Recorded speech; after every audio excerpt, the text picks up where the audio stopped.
That is just way too much work. Yeah, that sucks.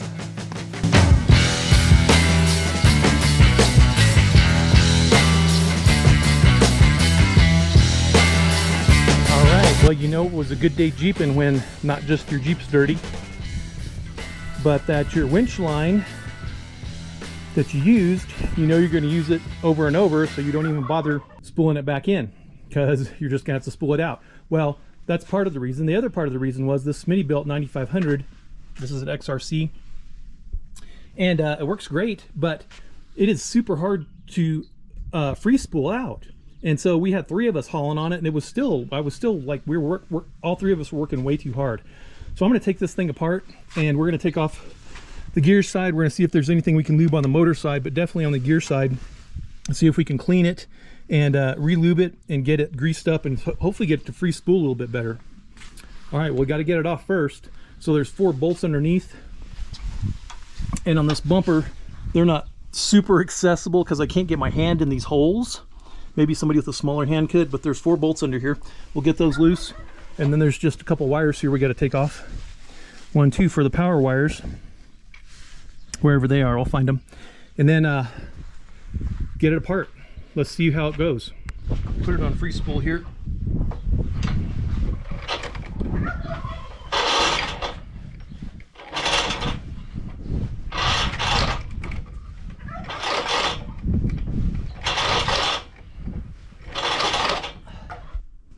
Okay, we got the winch out. This AEV bumper is quite the pain because these are your only access holes, and my hand doesn't fit in it. It's almost like they had super small people build this thing, and the wrenches, of course, don't fit in it, and the sockets don't fit in it. My electric impact doesn't fit in it. My air ratchet did fit in it, thankfully. That air ratchet right there, so that finally made the bolts possible to get out. Then what you have to be careful of is not dropping the bolts, obviously, but the nuts on the bottom of this right here, there's 4 of them, right? These are what the bolts catch. There's 1 there, 1 there, 1 over here, and 1 here. And be careful of those, they'll fall out. And if they fall down in your bumper where you have to get the grabber tool, just pay attention to those. Make sure you have 4 of those when you take them out. Also on this one, there were 2 red wires that I loosened, or 2 red wires under 1 bolt. This is one of them, and of course the other one was the power one coming from the truck, or from the truck's battery. The ground, same thing. There's 1 ground wire that's small, and then of course the big ground wire that goes back to the battery.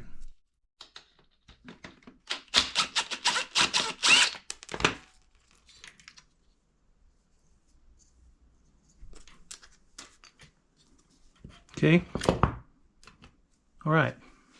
Now I'll have to pay close attention how this comes apart here in case any parts start to fall, which they will, I'm sure. There's a gasket there.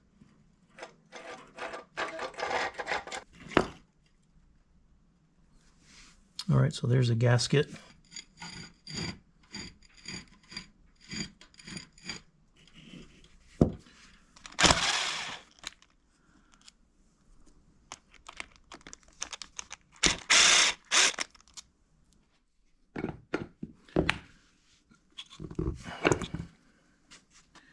You had to tap that kind of loose there, and hopefully nothing will come flying apart here.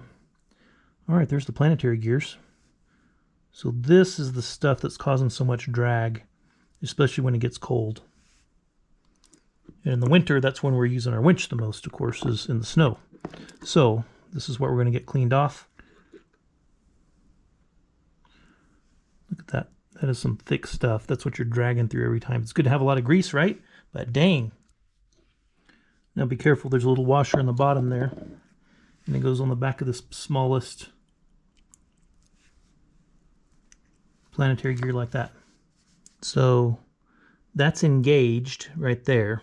There's a gap back there between this big gear here. We're going to roll it back to free spool.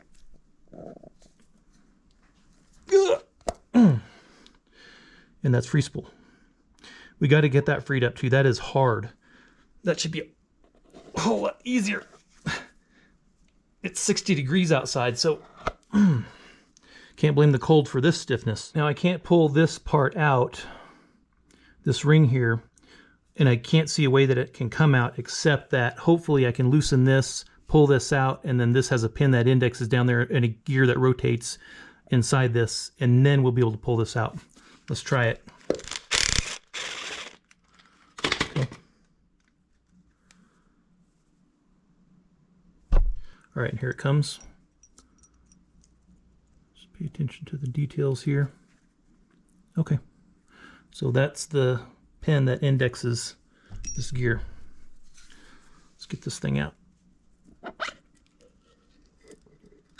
There we go. So first thing is just trying to get the majority of the grease out manually. Okay, still trying to get that grease out that's, you know, still piled up there. See if we can blow it out a little bit here.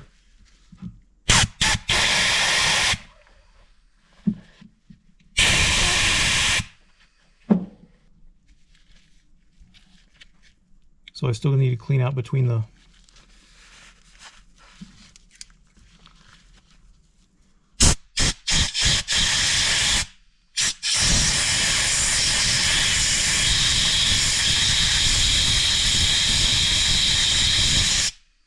That actually does a pretty good job.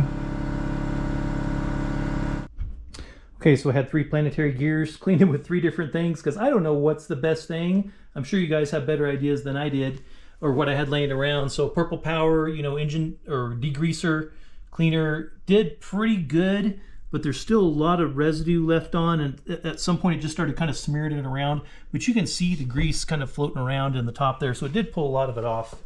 And maybe 2 or 3 treatments with that would do it. I was kind of hoping for just 1 step, but none of these seem to be working a whole lot better than the other. This one right here is engine degreaser, of course, and you know, it kind of did the same kind of thing. There's still a lot of residue left over. I scrubbed and scrubbed and scrubbed and washed and spun it and soaked it, and you know, 30 minutes soaking in that and scrubbing and scrubbing, and I don't know, it's still got a lot of grease in it. The compressed air, of course, you're not spinning the gears, you're just spraying compressed air through here from the inside to the out. Seemed to get a lot of the grease out and actually clean it pretty well. So I might end up doing that again, just as a final treatment. Although you can't get the direct compressed air on all the parts, that's the problem. So this one, you know, same thing. Brake cleaner, AutoZone brake cleaner, it's pretty good stuff. And you can see that it definitely discolored it, it dissolved it. And of course, that's what brake cleaner is supposed to do. Engine degreaser didn't really dissolve it. There's a lot of, you know, floating chunks in there. But this probably did the best overall. But this stuff is so thick and so tacky. It does remind me of that Cosmoline or Cosmoline or whatever it is that they store firearms in for long-term storage. So it's just super sticky, and I can't believe that somebody would lube a winch. I mean, yeah, it's never going to corrode, but dude, it is really thick stuff. And the colder it gets, the worse it gets, of course. This cleaned out pretty well. I did this with brake cleaner, toothbrush, tiny screwdriver, cleaning out all those little slots. This is a pain. Okay, so this is not an easy job. I've been cleaning for about 3 hours now, just on these parts and the other parts on the winch, but I think I'm getting close to done, and hopefully this will be worth it. Okay, so we got to get this thing greased up. We got to get this packed with grease. We got to get grease inside of all these. So yeah, I could put this in a grease gun, but what I'm going to do is a little unconventional here. I should have stole a spatula from the kitchen.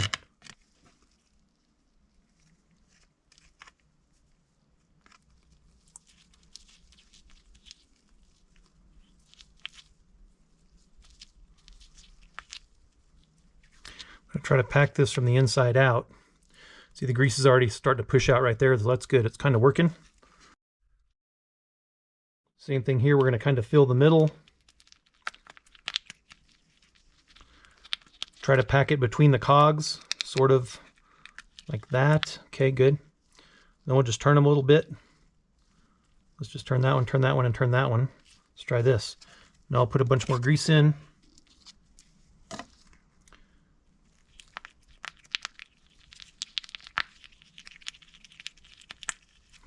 Now we'll turn it a little bit again. A little bit, pack some more. So here's what came out, okay?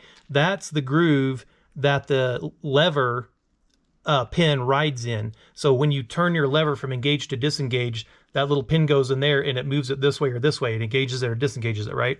Okay, so I didn't realize that this came apart, this came out, and look how much bigger. I thought those gears were, these inner gears here, these inner teeth here were attached to this piece. I thought this piece was fixed to that. It's not in this case, and obviously it can't because this has to slide.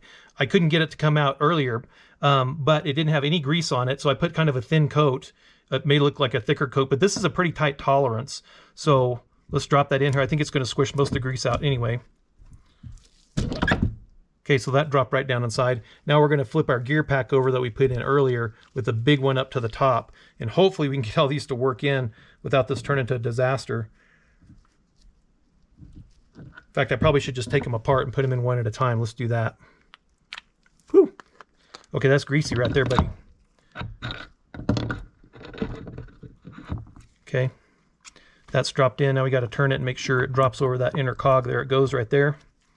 Now we're going to take our ring here, put it over that middle piece. Now we're going to put the third piece in right here. Oh, there it goes. Sweet. So now I got grease in all these little bolt holes. So I'm just taking this compressor and kind of blowing them out.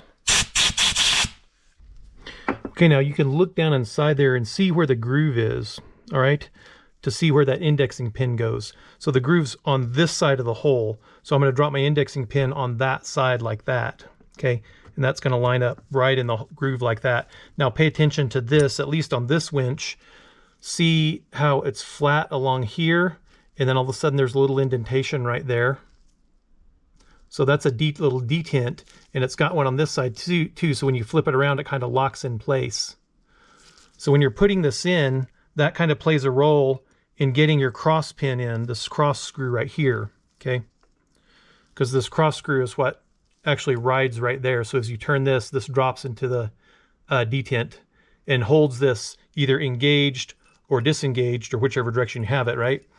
And that helps hold it in place so it doesn't wobble out. Okay, now I'm going to put a little bit of silicone paste on these right here. Just 3M silicone paste. Just a little whiff. And just to help those make a good seal. Don't want to use petroleum on this probably. I mean, maybe this is a Viton or a nitrile O-ring. It probably is because there's grease right there. So that would be expected. But I'm just going to go ahead and use a little silicone paste. It's not to hurt anything. And we'll probably use a little bit right here too. You could probably just use grease just as well right here. So that little detent pin has something goopy to ride on. Okay, so we're going to drop that in place. So you have to push down on this lever straight down in order to kind of compress the O-ring in order to get this pin to engage in the detent. Now it's going to be much harder if you don't have this lined up, if you have it crooked, you know, if you have this over here, because the detent is the lowest spot. So we're just going to gently run this in. Okay, good. Now you have to overcome that detent.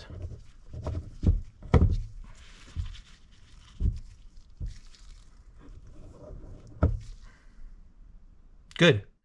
Now we're going to get this back together.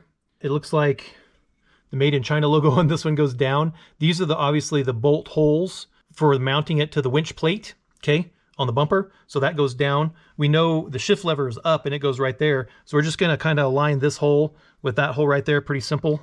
We'll take these little screws. At least these in this model have little lock nut or lock washers on them. Now I'm just going to kind of gently run these down. I'm not going to tighten them at all until I get them all threaded, just to make sure they all line up. Like this one's not lining up. We've got to turn it a little bit one way or the other, I guess. Okay, finally got them all aligned. I was having trouble with a couple of them getting them through, and I finally realized that the gasket that's between this and the housing there, the gear housing, had gotten out of alignment a little bit, so the holes were not lined up. And so I got out this, you know, my father-in-law used to call these things alignment tools. It's not a punch, it's not a pick, it's an alignment tool. It's for putting in a hole and aligning things so that you can get your bolt in. He also called hammers attitude adjusters. So he was German. That's just how he rolled.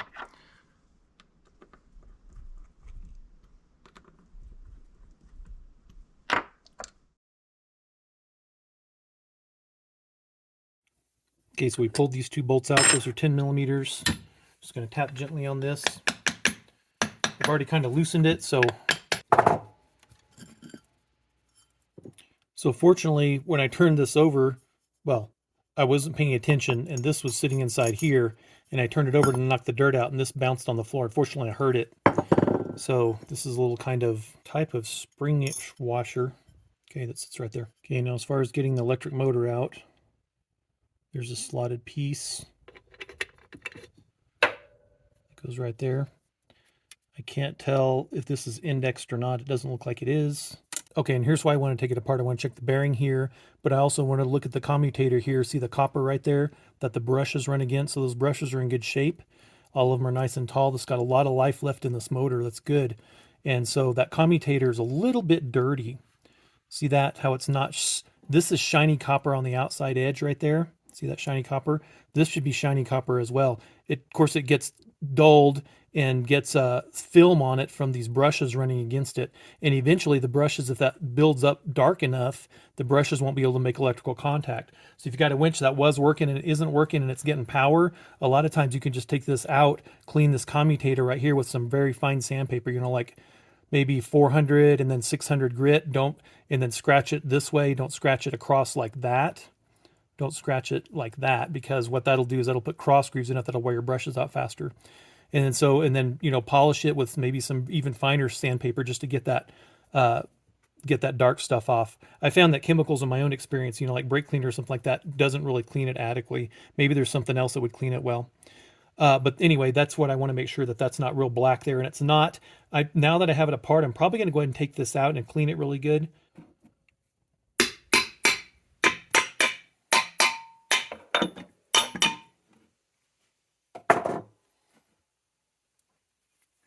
I'm going to watch here, make sure I don't lose any parts any direction. I'm going to pull it straight out, and what we're going to watch here is what happens with, if you haven't done this before with an electric motor, the brushes are going to collapse to the inside as I pull this commutator through here. They'll pull and they'll hit the bearing right there, and then as I pull it out, they'll kind of pop through. And so we'll have to spread those apart when we take this motor out later. Okay, but there's the motor. And you see where the brushes are running? This is actually really pretty clean. I probably didn't need to take it out. This winch probably doesn't have a lot of... that bearing feels a little bit... You know what we might do? We might pop these covers on these bearings and just make sure they have good grease in them. Okay, and before you heckle me too much for doing this, I've taken seals like this out of brand new wheel bearings for dirt bikes. You know, brand new bearings that I just bought. And taking them apart, and they have very little grease in them. So we're just going to take this seal out here and look inside, and you know, there's some grease there. I don't know what kind of grease that is. I might just clean it out and pack it really well. Let's see what the other side looks like.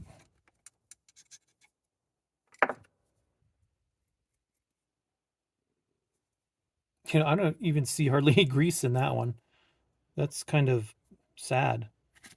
Okay, so I got some 600 here, and I'm gonna kind of wrap it around it, I guess, and shiny it up a little bit. Okay, so look at that. Now that's much shinier. That's going to have a lot better electrical contact. So I soaked it good with brake cleaner, ran it around several times, then held it still and blew it out with the blowgun to make sure to get all the brake cleaner out, because it does evaporate pretty quickly.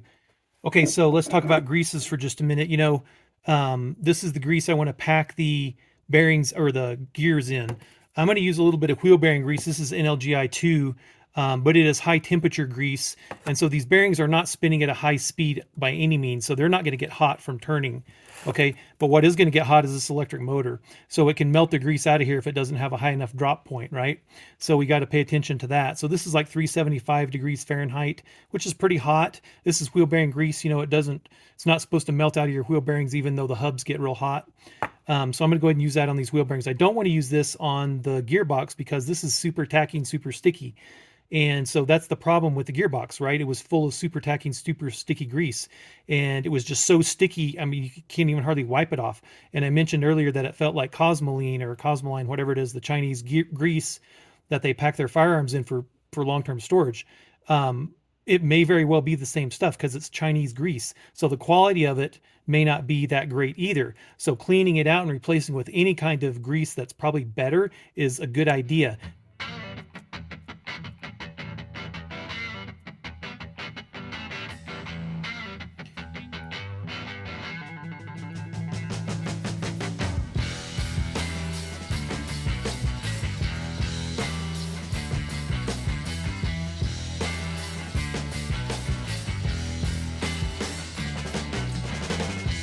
Now, not only will this provide lubrication, help the bearings last longer, but if water intrudes in here, hopefully it'll protect the bearings a little bit longer as well. All right, let's get this one back on. This is the bigger one, and this one we just pop on like this. Push it all the way around. We'll clean that up in a minute.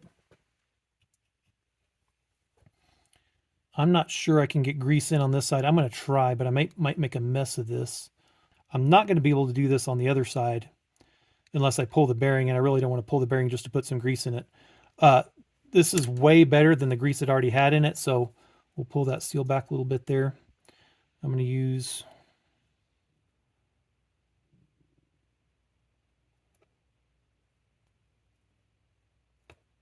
It's going to be kind of hard to get that back inside there, but I'll do my best to make a big mess. That's what I'll do for sure, guarantee that.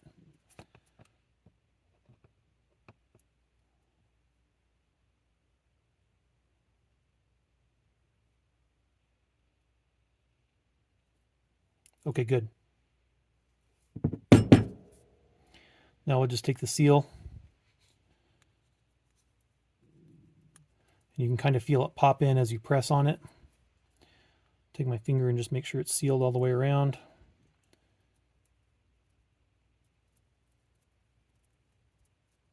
Okay, good. Let's clean that up a little bit. Okay, now we're going to pack the other side.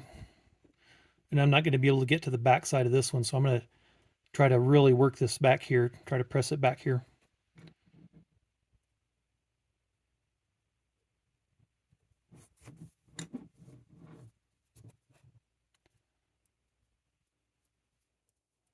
We'll turn it a bunch, and maybe that'll help it work back there as well.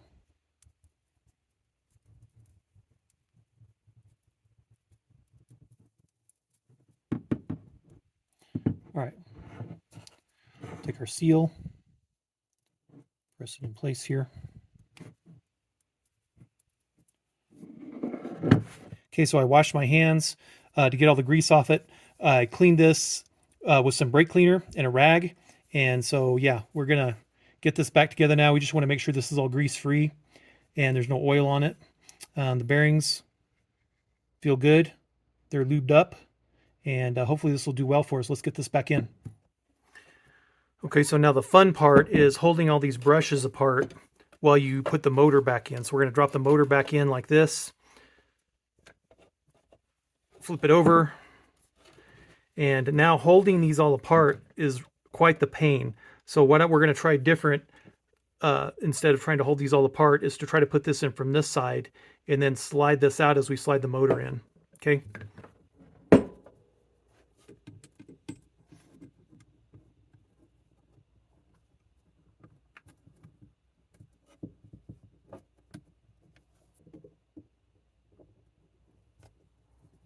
Okay, so we got that socket in, and of course I cleaned it with brake cleaner inside and out, so it's nice and clean. It's not going to contaminate the brushes, but that's going to hold the brushes in place.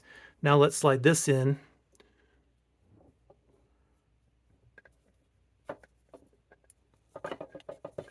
And this socket's just a little bit bigger than the commutator, okay? So, went right in. Perfect, just what we want. Now this one has a little indexing hole and an indexing pin so that you orient this correctly. So we can't really stand this up on itself, but we're going to put this in where that pin goes in right there. Okay, and to make sure this washer doesn't fall out, we'll have to be careful, but we're going to leave that spring washer in there, okay? And now we're going to set this on here. Now this is the bottom of the winch right here. This is the front where the label is. Hopefully that's coming out in the camera. And on this, you can see it actually has a label there. So the top is actually that way. So we're going to try to orient like this as we drop this down inside here. And hopefully that's the right direction. That'll keep that washer in place though, that's good. And now, drop that down in place like that. Okay.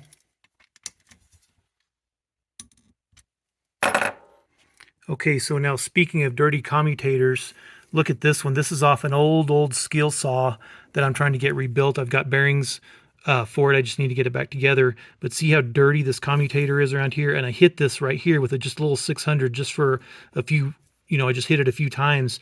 And look how shiny that is. So that electric motor is going to run a whole lot better now once I get it back together with just a clean commutator.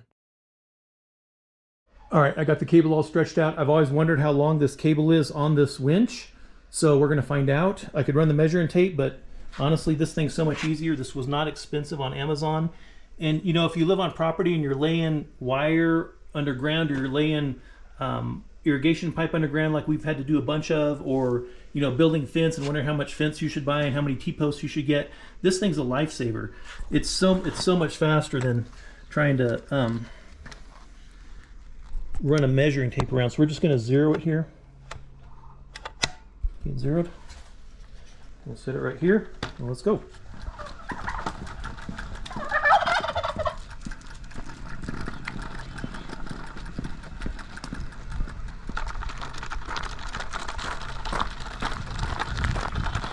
And it seems to be pretty accurate. I've measured it at 100 yards, and we're going to stop at the red right there.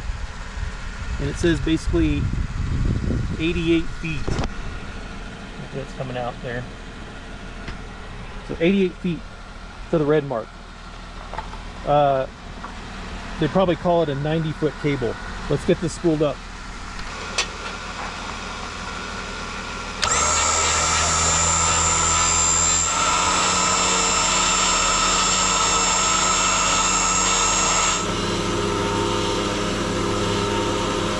Okay, now the question is it worth it? This lever is 100 times easier now. It just rotates super easy. I don't have to put any force into it at all. It just turns.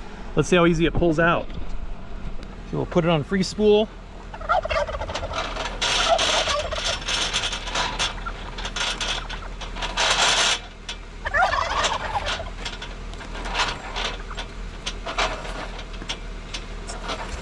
Definitely easier. Still feels like you're pulling out a winch, but I'm not having to wail on it. So that's good. Okay guys, it's almost May, so winter's over. So basically I won't be able to test this really till next winter when it's cold again, but that's really when this is going to pay off. This thinner grease is going to be nice because it's not going to get as thick when it's cold. So this will be a lot better lubricant. Should pull out pretty easily, and I'm looking forward to that. All right, well, thanks for watching. We'll see you in the next video.